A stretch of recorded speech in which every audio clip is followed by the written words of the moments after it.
So guys आप में से बहुत से लोग होंगे जो टाटा नेक्सॉन खरीदना चाहते हैं। आज मैं एक्चुअल में ऑनर रिव्यू करने वाला हूँ। ये हमारी टाटा नेक्सॉन जो कि आप देख सकते हैं भाई, ये है पुराना वाला मॉडल यानी कि 2023 का XMS मॉडल। लेकिन अभी जो फीयरलेस प्लस एस यानी कि अभी जो अपडेटेड मॉडल आए हैं, जो फेसलिफ्ट आया है इसका, उसके बारे में बताएंगे। तो भाई टाटा नेक्सॉन लेने से पहले आप इसको देख लो, समझ लो, इसके बाद जो है आप टाटा नेक्सॉन खरीदो। क्योंकि मैं एक्चुअल ऑनर अभी बताने वाला हूँ, मैं ऑनर हूँ इसका, तो सारी चीज़ें समझाऊंगा कि क्या क्या चीज़ें हैं, क्या मुझे फ़ील हुआ गाड़ी लेने के बाद। देखिए जब मैं गाड़ी लेने गया तो भाई कई गाड़ियाँ देखा मैं इस सेगमेंट में कि भाई मुझे सनरूफ चाहिए है और उसके साथ साथ अच्छा इंस्ट्रूमेंट क्लस्टर मिल जाए थोड़ा सा, और XUV लेना है ना, XUV लेना है। इस चक्कर में मैंने ली। तो मुझे तीन चीज़ें मैंने देखी। सबसे पहले मैंने देखी थी कि सनरूफ लगा है भाई, मैं ले लेता हूँ। दूसरा मैंने देखा कि चलो यहाँ पे ये तो ऑटोमेटिक फोल्डेबल मिरर इसमें मिल रहे हैं, यानी कि लॉक करो तो ये मिरर वगैरह ऑटोमेटिक फोल्ड हो रहे हैं। तो ये भी एक अच्छा फीचर लगा था। जैसे कि तो ये देखो अभी फोल्ड हो गए और ये अनफोल्ड भी हो रहे हैं, तो ये फीचर मुझे अच्छा लगा। दूसरा यहाँ पे ऑटोमेटिक एक वाइपर दिया गया है, वो भी अच्छा लगा। और इसमें यहाँ पे भाई अगर मैं इंस्ट्रूमेंट यहाँ पे डिजिटली इसकी बात करूँ डैशबोर्ड की, तो ये भी ठीक ठाक था। ये हमने बाहर से लगवाया था मार्केट से, जो कि आप देख पा रहे हैं म्यूजिक सिस्टम। तो इसमें नॉर्मल से एक छोटा सा म्यूजिक प्लेयर लगा था, बहुत ही छोटा था, मतलब यहाँ पे दिखता ही नहीं था कि भाई म्यूजिक प्लेयर कहाँ है। घुस के वहाँ पे तो वो निकलवा के ये म्यूजिक प्लेयर लगवा लिया। इसके बाद भाई गाड़ी की तो वैल्यू बढ़ गई, मज़ा आ गया। फिर इसमें 360 कैमरा भी लग गया, जैसे कि यहाँ पे हम दिखा रहे हैं। ये कैमरा भी हमने इंस्टॉल करवा लिया था। तो 30-40 हज़ार रुपये खर्च किए, 40 हज़ार रुपये में कैमरे वगैरह में। तो ये भी देखो, ये कैमरा यहाँ पे भी लगा है, मिरर में है, पीछे भी है, तो कैमरे लग गए। अब इसको लेने के बाद मुझे ना क्या फ़ील हुआ कि भाई गाड़ी तो हमने ले ली। अब जब मैं ड्राइव कर रहा था, सबसे पहले जब फर्स्ट डे में लिया था, तो भाई जब 2000 का पेट्रोल डलवा के घर आया, तो जो शोरूम है वहाँ से मेरा गाँव कितना 70 किलोमीटर है, ठीक है। तो 2000 का पेट्रोल भरवाया था गाड़ी में, पहले से पेट्रोल नहीं था। भरवा के मैं घर पे ला के खड़ी की है, 3 पॉइंट था।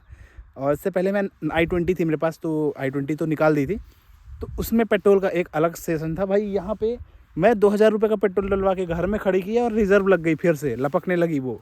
मैं कहा यार गाड़ी चला ही नहीं इतनी जल्दी कैसे। तो मुझे लगा यार कि ये तो 10 का एवरेज दे रही है, 8-9 का एवरेज निकाल रही है उस हिसाब से, फर्स्ट डे शुरू ही दिन। तो फिर जब इतना कम एवरेज मिला तो मैंने कहा यार क्या है यार, गड़बड़ हो गया क्या। शुरू में कम एवरेज मिला, फिर कोशिश किया कि यार अब एवरेज बढ़ाऊँ कैसे बढ़ाऊँ। तो समझ में नहीं आ रहा था। पेट्रोल डलाता था 1000 रुपये का, बहुत कम गाड़ी चलती थी और पेट्रोल जल्दी ख़त्म होने लगता था। शुरू में ऐसा फील हुआ।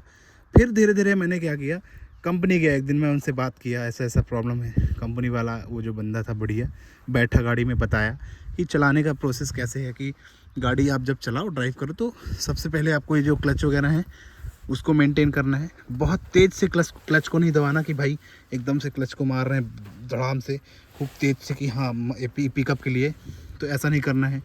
गाड़ी को एक लेवल में भगाना है। ऐसे 3-4 चीज़ें बताई, तो उससे फिर मुझे लगा कि हाँ अब सही।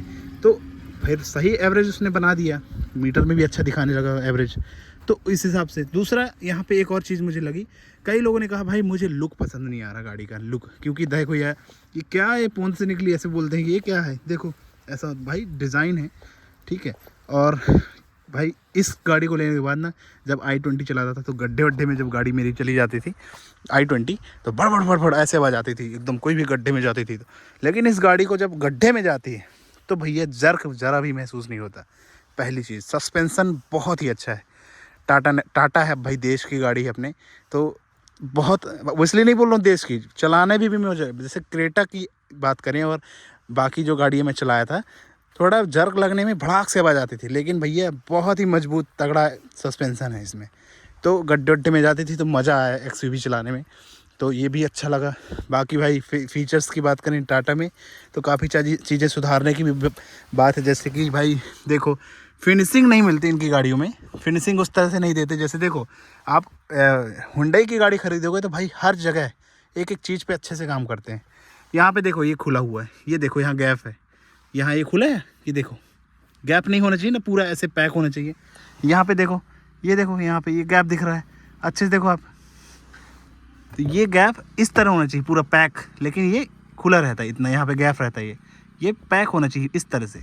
ये देखो, तो ये चीज़ें मुझे अच्छी नहीं लगी यार, कि यार क्या है यार, थोड़ा फिनिशिंग नहीं है इनकी गाड़ी में। बाकी भाई गाड़ी चलाने में तो मज़ा ही आ गया, जब गाड़ी ड्राइव करते थे, जब चलाते हैं तो बहुत अच्छी लगी।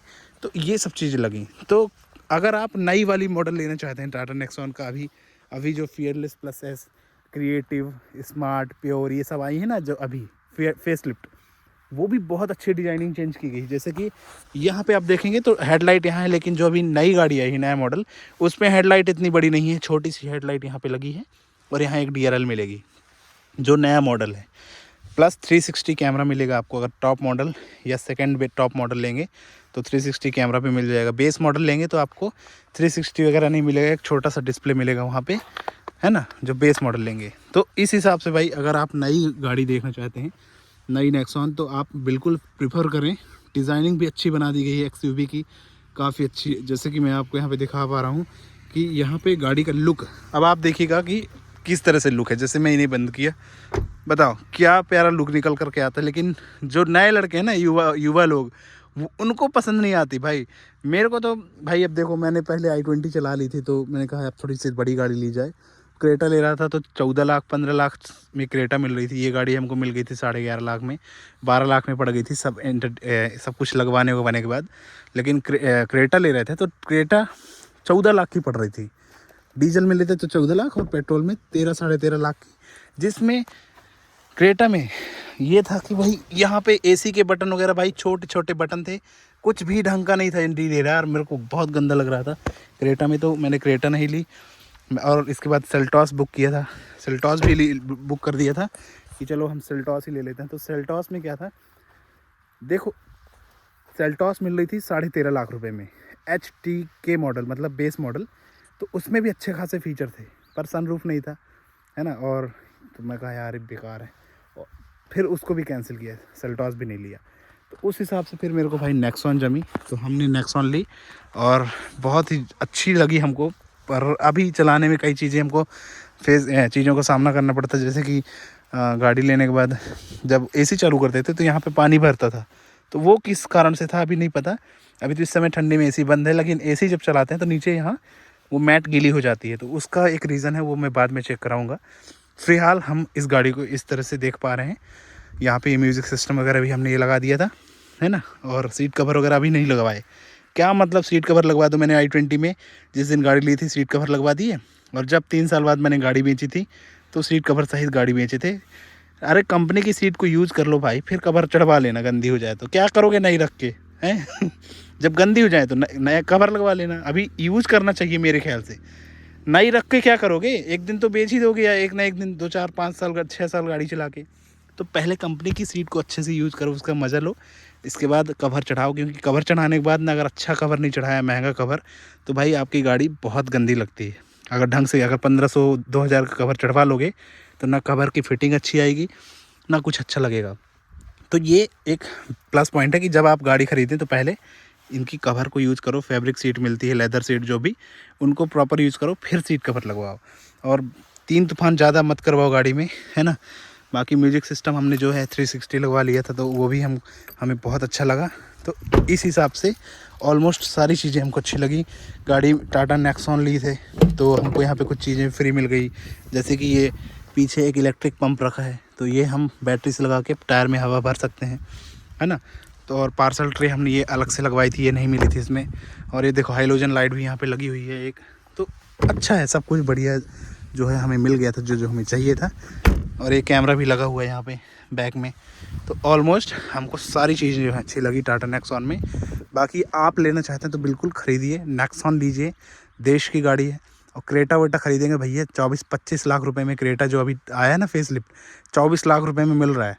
तो वो आप वो क्रेटा वेटा क्यों ले रहे हो यार इतनी महंगी 24-25 लाख में? आपको 15 लाख 14 लाख रुपए लगाओगे ना, फियरलेस प्लस एस 360 कैमरा, एक से एक चीज़ें मिलेंगी। एक बार गाड़ी देख के आओ फियरलेस प्लस एस किस तरह से है टाटा नेक्सॉन का। फियरलेस प्लस एस मॉडल ज़रूर देखना, और बहुत अच्छी डिजाइनिंग बनाई है, सब कुछ अच्छा बनाया है, मेरे को ज़्यादा पसंद आई। बाकी मेरे को टाटा की तरफ से पैसे नहीं मिले इस वीडियो बनाने के लिए, है ना। तो ये है, तो आप प्रेफर कर रहा हूँ, एक बार देखो समझो फिर ख़रीदो। मैं तो खुश हूँ यार लेके गाड़ी, कोई दिक्कत नहीं है, मज़ा आता है चलाने में। बाकी आपकी डिसीजन है, वो आप समझो कि क्या करना है क्या नहीं, और वो आपके ऊपर है। तो ये सारी चीज़ें हमने आपको ये साथ शेयर की आपके साथ। आई होप आपको अच्छा लगा होगा। और चलिए वीडियो कर दे ख़त्म, आपको एक बार गाड़ी दिखा दूँ मैं चारों तरफ से। तो इस तरह से जो है हमारी Tata Nexon okay guys, bye bye दोस्तों, फिर मिलते हैं हम अगली वीडियो में। इसको यहीं पे करते हैं ख़त्म। धन्यवाद दोस्तों।